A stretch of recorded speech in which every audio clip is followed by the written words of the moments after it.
भोपाल जिले में जिला प्रशासन ने बड़ा कदम उठाते हुए 30 शूटर्स के शस्त्र लाइसेंस रद्द कर दिए हैं। यह कार्यवाही प्रशासन की सख्त जांच के बाद की गई। भोपाल सांसद आलोक शर्मा ने बताया कि प्रशासन पिछले 1 महीने से इस मामले की जांच कर रहा था। जांच में कई गड़बड़ियां सामने आने के बाद जिला प्रशासन ने संबंधित शस्त्र लाइसेंस रद्द करने का निर्णय लिया। सांसद आलोक शर्मा ने कहा कि यह केवल पहली कार्रवाई है और आगे भी इस मामले में आवश्यक और सख्त कदम उठाए जाएंगे। उन्होंने यह भी कहा कि प्रशासन का उद्देश्य नियमों का पालन सुनिश्चित करना और सुरक्षा संबंधी सभी प्रावधानों को कड़ाई से लागू करना है। यह कार्रवाई जिले में शस्त्र नियमों के उल्लंघन के खिलाफ एक बड़ा संदेश मानी जा रही है।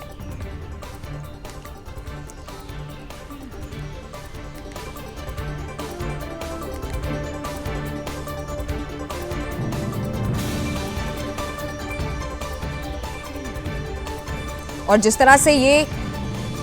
तस्वीर आपके सामने, आपको बता दें कि 30 शूटर के शस्त्र लाइसेंस जो है वो रद्द किए गए हैं। जिला प्रशासन ने जांच में गड़बड़ियां पाई। भोपाल सांसद आलोक शर्मा ने कार्रवाई की पुष्टि की है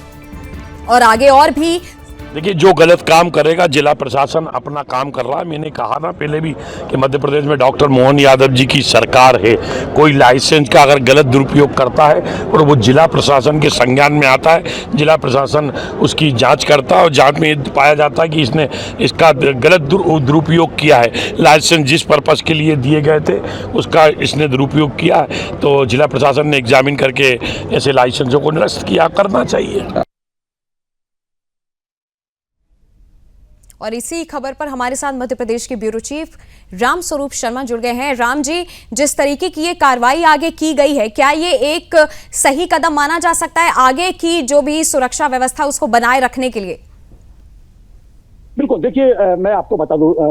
सबसे पहले कि ये जो पूरा मामला है ये मध्य प्रदेश की राजधानी भोपाल का है और टोटल 82 लोगों के ऊपर ये जांच की गई थी। एक शिकायत के आधार पर गोपनीय शिकायत की गई थी, जिसमें शिकायत ये थी कि जो शस्त्रों के लाइसेंस लिए गए हैं तो उन लाइसेंसों के आधार पर गलत जो है उनको कारगुजारी की जाती है, उनका दुरुपयोग किया जाता है। उनके मिसयूज इसकी सूचना पर जिला प्रशासन ने एक पूरी 82 लोगों की जांच की थी और उसके 30 लोगों जो है उनके जो लाइसेंस है उन्हें गलत तरीके से उनका उपयोग पाया और उसके बाद उनको निरस्तीकरण की कार्रवाई की गई है। इसमें सबसे बड़ी बात समझने में ये है कि ये जो शूटर्स को जो लाइसेंस दिए गए थे, इन लाइसेंसों के आड़ में इनसे जो कारतूस थे उन कारतूस का जो उपयोग है वो अवांछनीय गतिविधियों में कहीं ना कहीं किया जाता था और इस आधार पर जिला कलेक्टर ने इस पूरी कार्रवाई को अंजाम दिया है और अभी और ऐसे बहुत सारे मामले हो सकते हैं जिनको लेकर जांच चल रही है और जल्द ही बहुत सारे लाइसेंस और भी निरस्त किए जाएंगे। इसमें सबसे बड़ी बात यह है कि जो 30 लाइसेंस निरस्त किए हैं उसमें 27 जो लाइसेंस है वो मुस्लिम समुदाय के हाजियों के हैं, बाकी 3 जो लाइसेंस है वो और दूसरे समाज के लोगों के।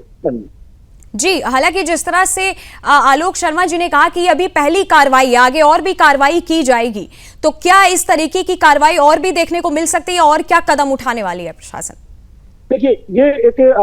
अंधेरे रास्ते में एक ये चिराग हो सकता है, एक ये मील का पत्थर हो सकता है ये जो कार्रवाई है। और न केवल मुझे लगता है कि मध्य प्रदेश में बल्कि पूरे देश भर में जहां जहां हथियारों के लाइसेंस दिए गए हैं उन हथियारों के लाइसेंसों की आड़ में वो जो लाइसेंसधारी है वो किसी जो ऐसी कोई सेंसिटिव स्थिति होती है देश में या किसी शहर में या किसी राज्य में कहीं कोई दंगे जैसी स्थिति बनती तब उन हथियारों का या उन सब सारी चीजों का कहीं दुरुपयोग किया जा सकता है और उस सारी चीजों को भांपते हुए जिला प्रशासन ने इस तरह का कदम उठाया है और एक बड़ा वेरिफिकेशन 4 दिनों तक चला था। 2 की जांच चली थी और उस जांच में जिला प्रशासन ने पाया कि ये जो 27 लाइसेंस है ये सेंसिटिव है और इन्हें लाइसेंस के आधार पर कहीं कोई घटना को या किसी वारदात को जब अंजाम दिया जाएगा तो ये प्रशासन के लिए एक सरदर्दी बन जाएगी और उससे टालने के लिए और उससे बचने के लिए जिला प्रशासन ने ये कदम उठाया है। और भोपाल जिले का ये जो कदम है कलेक्टर कौशल विक्रम का, मुझे लगता है कि पूरे मध्य प्रदेश में एक संदेश के रूप में माना जाएगा और प्रदेश में जहां जहां इस तरह के जो लाइसेंस दिए गए हैं उन लाइसेंसों की जांच होगी और जहां जहां ये पाया जाएगा तो उन लाइसेंसों का दुरुपयोग किया जा रहा है या किया जा सकता है तो उन लाइसेंसों का भी निरस्तीकरण किया जाएगा। नंदनी जी, राम जी, ये जिस तरह की कार्रवाई अब की गई है ये अन्य राज्यों के लिए भी उदाहरण साबित हो सकती है। क्या सिर्फ ये भोपाल तक ही अब सीमित रहेगी या अब अन्य राज्य भी इस तरीके की कार्रवाई करेंगे?